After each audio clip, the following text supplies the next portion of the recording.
किताबी या सामान्य स्तर पर बातचीत के स्तर पर क्या स्थिति है और प्रैक्टिकल में क्या स्थिति है, उन सभी विषयों पर चर्चा की जा रही है। हम कहें रोज़गार की बात, हम नौकरियों की बात करें, हम अन्य सामाजिक स्तर पे बात करें, मुख्यमंत्री और राष्ट्रपति जी के साथ ऐसा भेदभाव किया जा रहा है, वहाँ ये साबित करता है कि इस तरह के कार्यक्रम को होना अनिवार्य है और होना चाहिए और जागरूकता आनी चाहिए। और जागरूकता कहीं भेदभाव के लिए नहीं, बराबरी सृजन ज़्यादा हो रहा है और जो बहुजन समाज के लोग हैं उनकी भागीदारी बहुत कम है, वहाँ आय सृजन बिल्कुल कम हो रहा है। तो उस स्थिति में तो ये छात्रवृत्ति बहुत बड़ा उनके लिए सामाजिक बराबरी के लिए बहुत बड़ा योगदान था, जिसको बंद किया, ये सरकार के लिए बहुत ही दुर्भाग्यपूर्ण है। आज आप देख लीजिए कि जातिगत कैटेगराइजेशन तो हमारे स्कूली सिस्टम में हो गया है।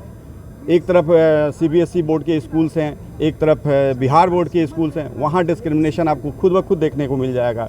जब तक ये बराबरी नहीं होगी, शैक्षिक रूप से गुणात्मक शिक्षा बच्चों को नहीं मिलेगा, जो कमज़ोर वर्ग के लोग हैं उनको गुणात्मक शिक्षा नहीं मिलेगा, शैक्षिक स्तर पर बराबरी नहीं होगी, तब तक जाति नहीं जाएगी। नमस्कार, मैं लवली सिंह, आप देख रहे हैं बिहार टाइम्स 24। अभी मैं मौजूद हूँ पटना के रविंद्र भवन में, जहाँ पे बहुजन का कार्यक्रम चल रहा है। यहाँ पे बहुत सारे लोग उपस्थित हैं जो इस कार्यक्रम में मौजूद हुए हैं। तो आइए जानते हैं यहाँ के लोगों से कि ये कार्यक्रम क्यों किया जा रहा है और इसके पीछे का कारण क्या है। सर, बहुजन संसद का जो कार्यक्रम कराया जा रहा है, आखिर क्यों कराया जा रहा है? देखिए, इसके पीछे मुख्य उद्देश्य यही है कि जो भारत में बहुजन समाज है, बहुजन समाज की भागीदारी कितनी है, भेदभाव किस तरह से अपनाया जाता है, किताबी या सामान्य स्तर पर बातचीत के स्तर पर क्या स्थिति है और प्रैक्टिकल में क्या स्थिति है, उन सभी विषयों पर चर्चा की जा रही है।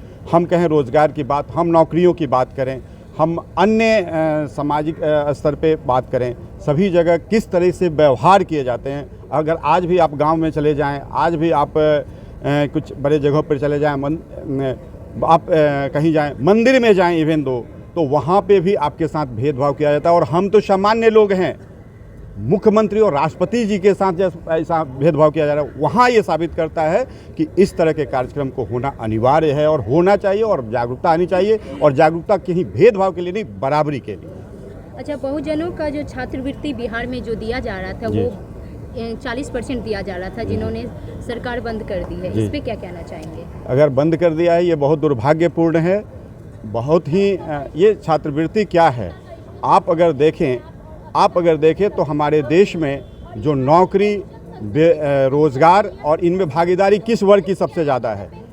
जहां आरक्षण है वहां तो मान लिया, आप प्राइवेट सेक्टर में देखें तो उसमें नौकरी में किसकी भागीदारी। तो जहां आय सृजन ज़्यादा हो रहा है और जो बहुजन समाज के लोग हैं उनकी भागीदारी बहुत कम है, वहाँ आय सृजन बिल्कुल कम हो रहा है। तो उस स्थिति में तो ये छात्रवृत्ति बहुत बड़ा उनके लिए सामाजिक बराबरी के लिए बहुत बड़ा योगदान था, जिसको बंद किया, ये सरकार के लिए बहुत ही दुर्भाग्यपूर्ण निर्णय है। जब सरकार ने हाई कोर्ट में अपील किया है कि एफिडेविट दिया है कि हमारे पास पैसे नहीं हैं। अब देखिए, ये सरकार का इंटरनल मैटर है, चूँकि मैं एक सामान्य व्यक्ति हूं। आपको लगता है सरकार के पास पैसे नहीं है? उसको मैनेज करना चाहिए। बहुत सी चीज़ों के लिए वो पैसे निकाल सकते हैं। ये आवश्यक चीज़ें हैं जो सामाजिक समरसता को बढ़ावा देगा, समाज को जोड़ेगा। आज भी हम लोग देखते हैं कि आप गाँव में जो भेदभाव अगर पहले हुआ करता था, आज शिक्षा के कारण वो भेदभाव मिटी है। जो पिछड़ी जाति के लोग, दलित जाति के लोग, ये लोग अगर शिक्षा से अगर आगे बढ़े हैं तो उनके साथ जो सामाजिक भेदभाव होता रहा था, दूरियां थी, वो मिटी है। और इस लिहाज से इनको अन्य योजनाओं से भी पैसे कट करके इनको इसमें छात्रवृत्ति को बढ़ावा देना चाहिए। अच्छा सर, एक सवाल और है हमारा। अभी जो है, अभी भी हमारे बिहार में ये जाति को लेकर के बहुत ज़्यादा बातें चलती है, बहुत सारे चर्चे चलती है कि उच्च जाति और नीच जाति की। तो आपको क्या लगता है, ये जाति कब तक बिहार में चलती रहेगी? देखिए, 2-3 चीज़ें हैं। जब तक हम अपने अंदर गुणवत्तापूर्ण शिक्षा का ग्रहण नहीं करेंगे और हमारी शैक्षणिक व्यवस्था में गुणात्मक सुधार नहीं होगी, जहां जाति और वर्ग को स्पष्ट नहीं किया जाएगा, बच्चों को ये शिक्षा नहीं दी जाएगी। और जाति तो एक चीज़ है, दूसरी बात, आज आप देख लीजिए कि जातिगत कैटेगराइजेशन तो हमारे स्कूली सिस्टम में हो गया है। एक तरफ सीबीएसई बोर्ड के स्कूल्स हैं, एक तरफ बिहार बोर्ड के स्कूल्स हैं, वहाँ डिस्क्रिमिनेशन आपको खुद ब खुद देखने को मिल जाएगा।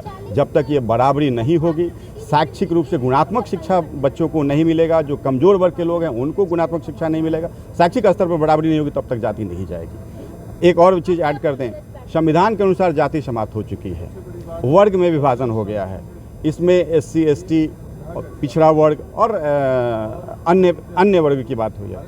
लेकिन इन सभी को, चूँकि हमारे यहाँ जो आइडेंटिफिकेशन है, हमारे यहाँ जो भेदभाव है वो जाति आधारित है और इससे भी इनकार नहीं कर सकते हैं, ठीक है। और तो और अब जातियों में भी विभेदीकरण है, आप चले जाएं पिछड़ी जातियों में, दलित जातियों में भी विभेदीकरण है। इसका मूल कारण है कि उसमें शिक्षा गुणात्मक शिक्षा का अभाव है। अच्छा, शिक्षा को लेकर के आप क्या कहना चाहेंगे? जो हमारे बिहार में अभी बहुत सारे बच्चे ऐसे हैं जिन्हें शिक्षा नहीं मिल पाती है पैसे के कारण, और वो एजुकेशन नहीं ले पाते हैं, इस पे आप क्या कहना चाहेंगे? देखिए, शिक्षा में दो बातें मैं कहूँगा। एक तो शिक्षा में इनरोलमेंट होना, स्कूलों में होना, शिक्षा सुगम होना। दूसरी चीज़, अभी कुछ दिन पहले 2022 में हमारे जो अभी शिक्षा विभाग के जो सचिव हैं संजय कुमार का एक स्टेटमेंट आया कि बिहार जो है सबसे ज़्यादा ड्रॉप आउट रेट वाला राज्य है शिक्षा में। सबसे ज़्यादा अप्रॉक्स 30% बच्चे ड्रॉप आउट करते हैं। ड्रॉप आउट दो लेवल पर होता है, 5th क्लास में होता है और 8th क्लास में होता है, फिर इस लेवल पर होता है। ड्रॉप आउट क्यों हो रहा है, ये सरकारी स्कूलों का आंकड़ा है। जो सरकारी स्कूल हर साल U- फॉर्म भरते हैं, उसके आधार पर ये एनालिसिस किया जाता है। तो जो शिक्षा में जहाँ निःशुल्क शिक्षा मिली जाती है, एक तरफ संविधान के अनुच्छेद के अनुसार निःशुल्क शिक्षा और अनिवार्य शिक्षा की बात की गई है, वहाँ भी बच्चे ड्रॉप आउट कर रहे हैं। ये बहुत ही चिंता का विषय है कि आखिर वो ड्रॉप आउट क्यों हो रहे हैं। जहाँ फ्री में शिक्षा मिल रहा है वहाँ भी बच्चे ड्रॉप आउट क्यों कर रहे हैं। इसलिए इस व्यवस्था को दूर करने के लिए, इसको मजबूत करने के लिए रोजगार में भागीदारी, रोजगार उनको मिलना और रोजगार में सपोर्ट बहुत ज़रूरी है। अगर गरीब तबके के परिवार, पिछड़ी जाति के परिवार अगर कुछ भी रोजगार करते हैं तो उसको अधिक से अधिक सरकार को उसके प्रोडक्ट पर बहुत से बहुत सब्सिडाइज रेट में परचेज करना चाहिए, खरीदना चाहिए और लोगों को बेचना चाहिए, उसके बाजार को बढ़ावा देना चाहिए ताकि वो आय सृजन करें।